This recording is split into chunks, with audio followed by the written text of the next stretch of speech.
এবারের আইপিএল অকশনে 24,75,00,000 টাকা দিয়ে মিচেল স্টার্ককে কিনেছে কলকাতা নাইট রাইডার্স।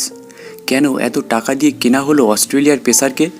বৃহস্পতিবার কলকাতায় এসেই মেন্টর গৌতম গম্ভীর বুঝিয়ে দিলেন স্টার্ককে টিমে নেওয়ার কারণ। 9 বছর পর আইপিএলে ফিরছেন স্টার্ক। অস্ট্রেলিয়ার পেসারকে এর আগে 2018 সালে 9,40,00,000 টাকায় কিনেছিল কলকাতা, কিন্তু সেবার খেলেননি স্টার্ক।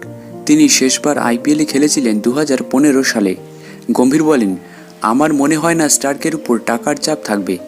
আমি শুধু আশা করি অস্ট্রেলিয়ার হয়ে ও যেভাবে বল করে কলকাতার হয়েও সেটাই করুক। এর আগে আরসিবির হয়ে খেলেছিলেন স্টার্ক। 2 মরশুমে নিয়েছিলেন 34টি উইকেট। কলকাতা এখনও পর্যন্ত 2বার আইপিএল জিতেছে। 2012 এবং 2014 সালে কেকেআরে সেই আইপিএল জয়ের সময় ক্যাপ্টেন ছিলেন গম্ভীর। তিনি এবার টিমের মেন্টর। লখনৌ সুপার জায়ান্টসের মেন্টর ছিলেন তিনি। সেই দল থেকে গম্ভীরকে তুলে নেয় কেকেআর। কলকাতায় ফেরা তাই গম্ভীরের কাছে ঘরে ফেরার মতো। তিনি বলেন, কেকেআর আমার কাছে শুধু একটা টিম নয়, এটা আমার কাছে ইমোশন। এখানে ফিরে ভালো লাগছে।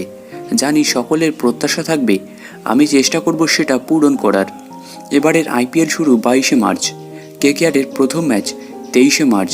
সানরাইজার্স হায়দ্রাবাদের বিরুদ্ধে ইডেন গার্ডেন্সে খেলবে কেকেআর।